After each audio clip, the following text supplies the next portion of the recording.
¿Qué tal? ¿Cómo está? Bienvenidos, buenas noches. Mire, vamos a charlar varios temas durante esta edición de Panorama, como lo hacemos semanalmente aquí en la pantalla 24/7, canal de noticias. Vamos a hablar acerca de la mirada que se tiene desde la estructura sindical respecto de cómo están las cosas en materia educativa. Está con nosotros Marcelo Bagliardo, que es un histórico dentro del gremio docente de la provincia de Neuquén, que ha decidido no dar un paso al costado porque no se está retirando de la actividad dirigencial, pero sí no en ese rol protagónico como secretario general de ATEN. Pero más allá de este proceso electivo, que es lo coyuntural, queremos hablar de otros aspectos que tienen que ver con la educación y el funcionamiento de la educación en la región. Este es uno de los puntos. El otro punto está muy relacionado con la economía, con los números, con la realidad, con el bolsillo, con la billetera. Vamos a hablar con el presidente de ACIPAN. La Cámara de Comercio de Neuquén ha renovado autoridades y Dante Scantamburlo, que venía trabajando con la comisión directiva anterior o integrándola, ahora asume ese rol de presidente de ACIPAN. Así que vamos a hablar respecto de lo que se avecina en una organización que siempre ha sido, te diría, con una gran capacidad de incidencia en el desarrollo, en la economía, con una voz autorizada dentro de la ciudad de Neuquén y más allá del ejido de Neuquén también, porque su opinión, como te decíamos recién, es una opinión calificada. Y también de economía vamos a hablar acerca de esto nuevo que se está planteando por estas últimas horas, que es una suerte de superiva, nuevo IVA, el impuesto al valor agregado, eso que esa carga fiscal en la Argentina que nunca fue poca, pero que afecta a todo lo que se consume, a todo lo que se produce, a todo, digamos, todo lo que es producto y servicios, todo lo que es materia transable. Eh, Está con nosotros Matías Olivero Vila, de Lógica, con quien hemos hablado en otras oportunidades sobre acciones que tienen que ver con la necesaria transparencia fiscal, entre otras cosas, en términos económicos. ¿Por qué? Y porque queremos saber cuál es la mirada diagnóstica que se tiene respecto de este punto nuevo. ¿Se trata de una reforma fiscal? Sí, sin lugar a dudas. Pero todos piensan que una reforma fiscal o reforma tributaria implica bajar los costos tributarios. Hablar de un super IVA implica eso. Matías, ¿cómo te va? Bienvenido a Panorama. ¿Cómo estás? ¿Qué tal, Agustín? ¿Cómo estás? ¿El super IVA es bajar la carga fiscal para los argentinos? ¿Se puede hablar en esos términos o todavía estamos muy expectantes respecto de cómo va a cuajar este tema? Eso está por verse. ¿Qué es lo que contamos hoy? Apenas un anuncio hecho por el ministro de Economía Caputo, donde dijo que se va a reformular el IVA. Recordémosle a la gente en qué consiste el IVA. Se aplica a lo largo de la cadena productiva de acuerdo al valor agregado, no de acuerdo a la facturación, como es el caso de ingresos brutos, y que se va acumulando, como decimos en la jerga, en cascada, porque cada uno le está aplicando ingresos brutos sobre el total de la facturación que incluye el pago de ingresos brutos en el eslabón anterior. Impuesto al valor agregado es solamente por la parte de, como su nombre lo indica, del valor que le ha agregado el eslabón respectivo. Entonces eso se coparticipa. 42% a la nación, 58% a las provincias. Es decir, que del 21% que tenemos de alícuota general, hay un 9% que corresponde a la nación y 12% que corresponde a las provincias. Entonces, ¿cuál fue el anuncio del ministro Caputo? Bueno, nosotros vamos a tener un IVA, vamos a decir, llamarle piso del 9% y que las provincias pongan el extra que consideren que necesitan de acuerdo al nivel de gasto que tienen en la respectiva provincia. Y de que de esa manera compitan entre sí para atraer inversiones. Entonces algunos pondrán un 12% y quedará igual al 21% que actualmente tenemos, pero a lo mejor otros ponen, como mencionó el ministro, un 5% o un 8% o un 10% o la alícuota que definieran para la provincia. Y de esa manera se genera una competencia entre las provincias. Ahora, los medios han levantado esto como un super IVA. Y eso implica algo más.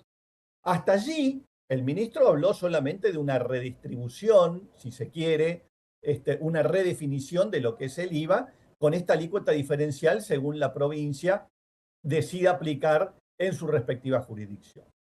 Pero después está la posibilidad de que desaparezca y que absorba ingresos brutos. Eso es lo que ha pasado en Brasil.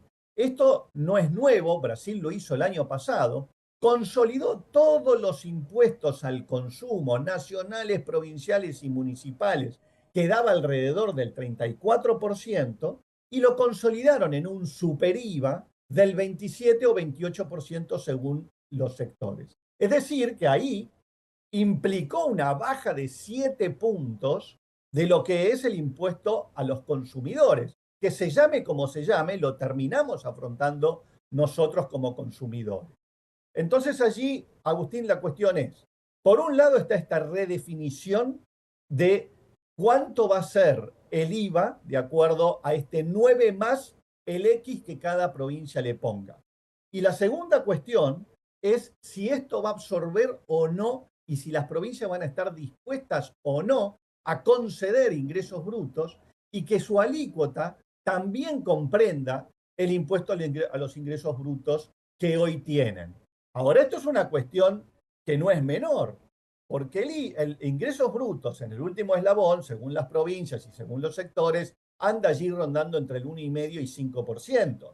Pero a lo largo de toda la cadena, el IARAF, por ejemplo, lo llega a calcular en alrededor de entre el 9 y el 11%.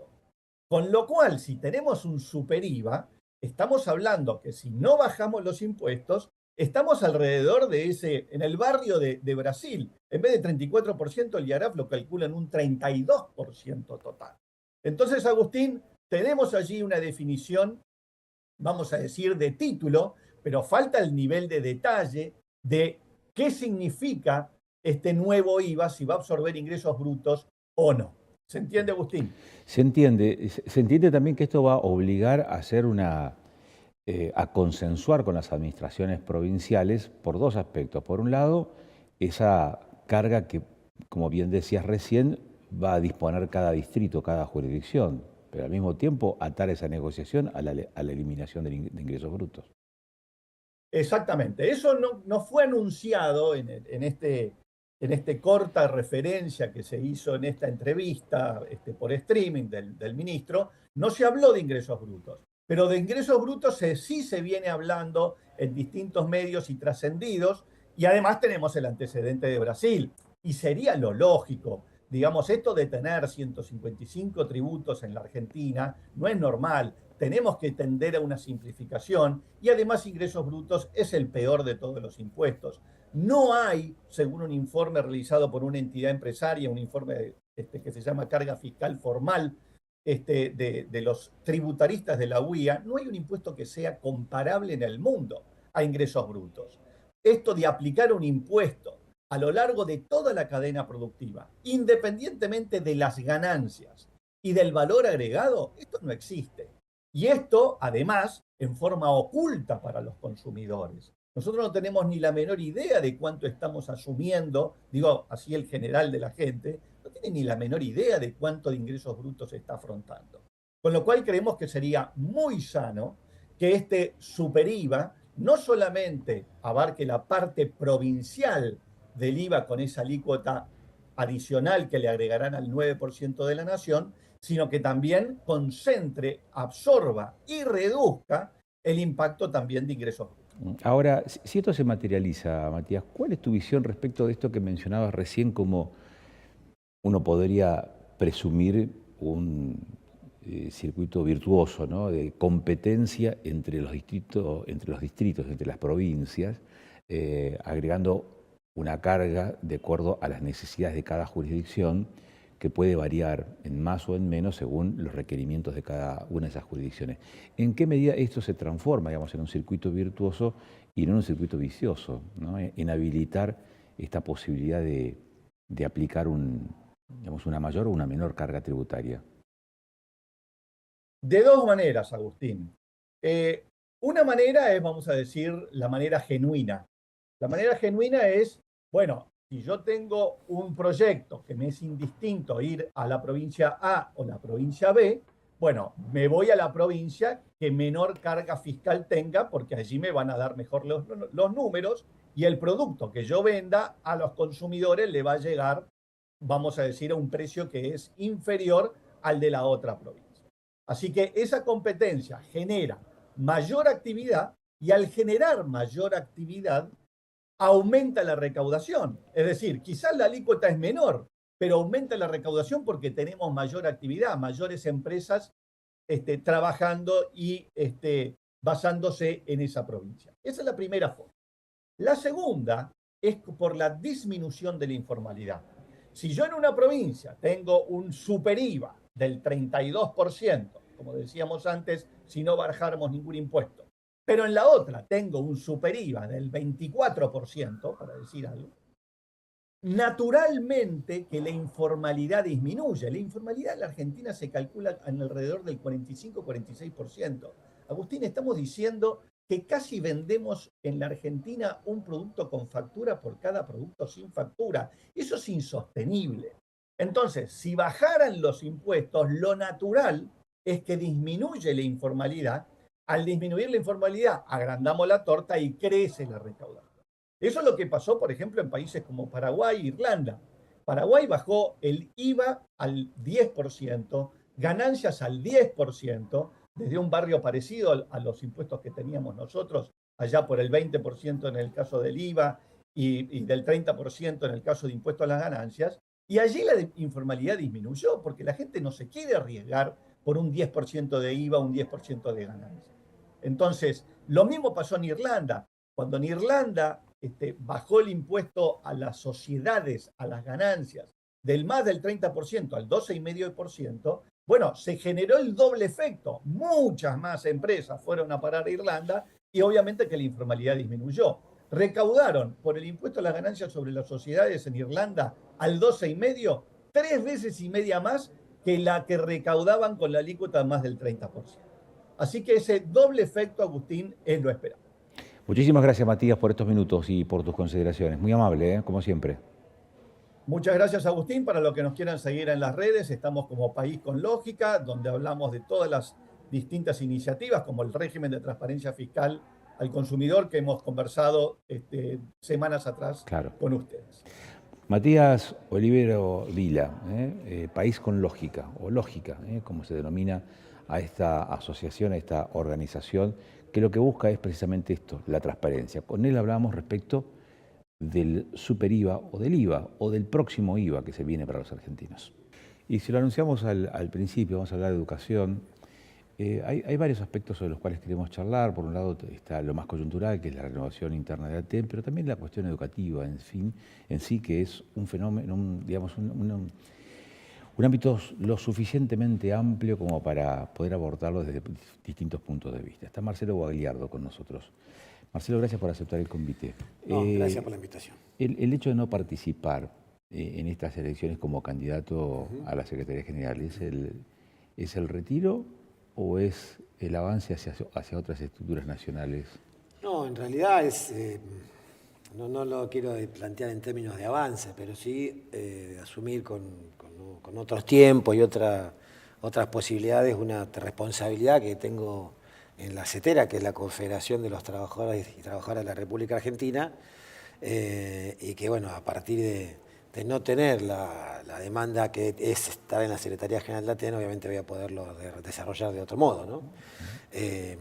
Pero siempre acompañando, porque en definitiva lo que estamos proponiendo desde el TEP es una propuesta sindical que tiene hoy representaciones muy bien elegidas, con compañeras y compañeros con la trayectoria, con la formación, con la demostrada militancia y vocación de lucha cuando sea necesario para lograr los objetivos y las respuestas a nuestras demandas, pero también con una mirada de sistema, ¿no? Una mirada de qué hay que hacer desde el sindicato para, en la medida que se mejoran las condiciones de trabajo nuestras, se mejoran las condiciones de los compañeros. En la política, cuando hay política partidaria, cuando hay un dirigente con determinado vuelo, pero que puede ser competencia para los otros que están en el lugar, lo mandan de diputado, o sea, lo ponen de candidato a diputado, porque sacarlo del territorio es también horadar, digamos, esa posibilidad de incidencia en el territorio.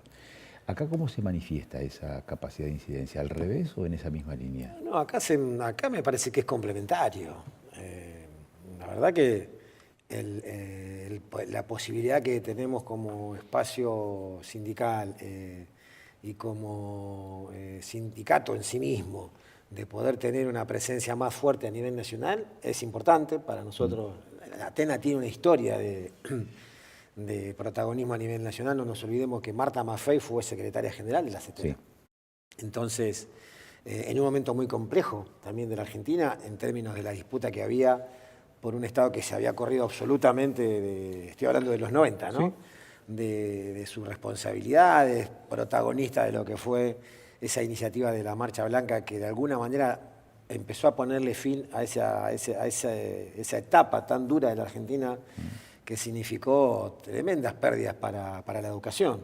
Y a partir de allí se empezaron a lograr objetivos que nos permitieron llegar a una paritaria nacional, a un Estado nacional que debía, por la ley de financiamiento, ser copartícipe de lo que significa la inversión educativa en la Argentina. Hoy estamos en un momento que se retrocede escandalosamente a ese tiempo.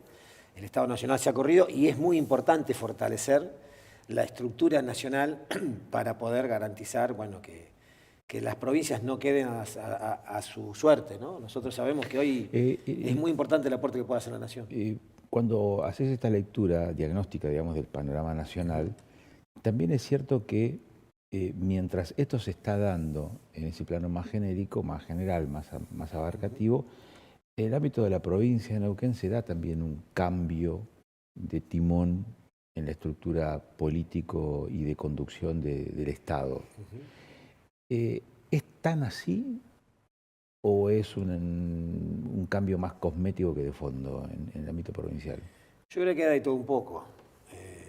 Hay algún cambio en términos de cómo se administra la política en términos más generales y los armados electorales y coaliciones, que no eran muy comunes en Neuquén durante los últimos 50 años, pero la relación Estado y su principal ingreso es más o menos la misma, ¿no? Es decir, la dependencia tan marcada de un Neuquén con una impronta muy fuerte de lo que es la explotación hidrocarburífera sigue teniendo a la gestión vinculada con esa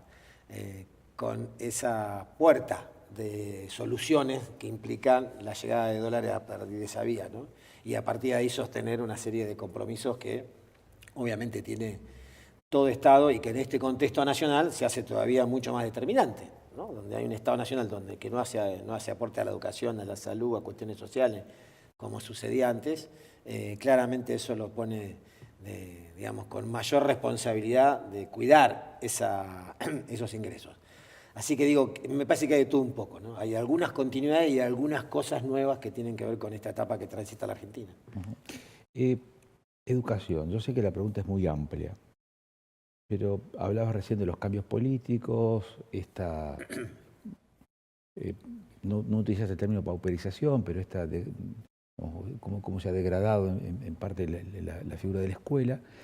Más allá de si esto corresponde a los cambios políticos o además de los cambios políticos hay otros factores que contribuyen, lo cierto es que en los últimos años la educación, la escuela ha ido perdiendo centralidad. Ya no tiene la misma centralidad que hace varias décadas atrás. En consecuencia, ¿cuál es el rol de la estructura sindical y de las estructuras sindicales para volver a retomar quizás aquel rol de antaño, o quizás no está dentro de las preocupaciones volver porque hay otros factores que tienen mayor incidencia en la vida cotidiana de las personas y en la formación de las personas? No, yo creo que es fundamental trabajar sobre esa recuperación de un rol que yo no sé si está tan pauperizado o degradado. Me parece que la escuela pública en particular, como pasa con distintos sectores del Estado que cumplen una función importante, incluso hasta la misma salud pública, ¿no? han sido de alguna manera atacadas desde una posición política que ha mostrado disvalores, falta de resultados, un montón de cuestiones que se han medido de manera bastante parcial, y eso ha generado una suerte de opinión pública de menor valoración de una institución que es clave en cualquier sociedad que se jacte o que pretenda tener posibilidades de ascenso social, que es en todo caso lo que significaba la escuela en general y la educación para nuestra generación, ¿no? O sea, yo soy hijo de trabajadores, imagino que vos sí. también, y la escuela era eso. Bueno, nosotros creemos que Hijo docente, marido docente, exactamente, ¿no? hermano Entonces, docente. creemos que hay que seguir trabajando en esa línea. Para nosotros la función del sindicato es trabajar en esa línea, de que la escuela y la educación pública no pierda ese vínculo que tiene con la comunidad y logre mayores niveles de valorización, porque insisto, es clave. O sea, los que piensan que atacando a la escuela se va a lograr algo están equivocados. Dos preguntas que están enlazadas de alguna forma, que tienen que ver con las nuevas tecnologías. ¿Celulares sí o no dentro de la escuela? Esa es una pregunta que no se responde por el sí o por el no. ¿Por qué te digo? Porque depende para qué. O sea, el celular hoy para muchos chicos es la única posibilidad de acceso a la tecnología. El Estado no provee computadoras, que en algún momento se hizo, y en la velocidad con que circula la información, con las posibilidades de acceso y el manejo que tienen nuestros niños y nuestras niñas de este aparatito, desperdiciarlo y prohibirlo para nosotros es un error. Lo que hay que determinar en qué condiciones se tiene que utilizar, qué acuerdos institucionales y con la familia se hacen a los fines de que eso no sea un instrumento que sea un obstáculo para la atención. Entiendo, por ejemplo, que el uso o no uso del teléfono celular motivó hace un par de semanas atrás una escena de violencia en el San Martín. Porque ahí lo que falta es lo que ha faltado es que se institucionalice un acuerdo y que las comunidades sepan que el celular no es una cuestión de que es un capricho de la escuela, que en algunos momentos no se tiene que contar con él, ¿no? Entonces, eso también tiene que haber una línea digamos, institucional, oficial, que hable de esto, porque el hablar de prohibirlo, el que tiene que poner la cara para prohibirlo va a ser la maestra o el maestro. Y sabemos lo que pasó ahí, entonces claro. Por eso decimos nosotros que tiene que haber acuerdos institucionales y tienen que estar validados oficialmente. Esto en algunos momentos se puede usar y en otros no. La otra, que está también vinculada con el desembarco de las nuevas tecnologías de la información, IA, inteligencia artificial. Sí. ¿Cómo están evaluando desde la estructura gremial que cambia el rol del docente a partir de la aplicación de la inteligencia artificial? Yo creo que, no sé si va a cambiar el rol del docente, además el rol del docente va a seguir siendo el de procurar que el que aprende pueda ir descubriendo el mundo y de algún modo utilizar las herramientas de las nuevas tecnologías para obtener alguna posibilidad de modificación de su situación o de lo que tiene que resolver. Para mí el rol del docente no va a cambiar. Lo que nosotros tenemos que estar preparados es para poder saber qué hacer con eso, cómo trabajarlo, de qué modo utilizar la IA en beneficio de los procesos de enseñanza-aprendizaje. Está bien, pero esa es la tarea. Pero esa es una mirada, en todo caso, de proyección. Pero inteligencia artificial ya está. Claro, y bueno, estamos trabajando sobre eso. O sea, nosotros en ATEN estamos teniendo, a través de la Escuela de Formación, instancias de propuestas, valga la redundancia, de formación, que tratan el tema de cómo los maestros podemos utilizar esta tecnología nuevo para sacarle el provecho en términos de proceso de aprendizaje. Ya lo estamos haciendo. La última, con el cambio de signo, o con Neuquén-Isata en el poder en Neuquén, ¿mejoró o no mejoró el vínculo entre el gremio y la administración, es decir, entre la representación gremial y su empleador, que es el Estado? ¿O en qué manera incidió en ese vínculo? Mirá, hubo un comienzo bastante accidentado, ¿no? Conflictivo.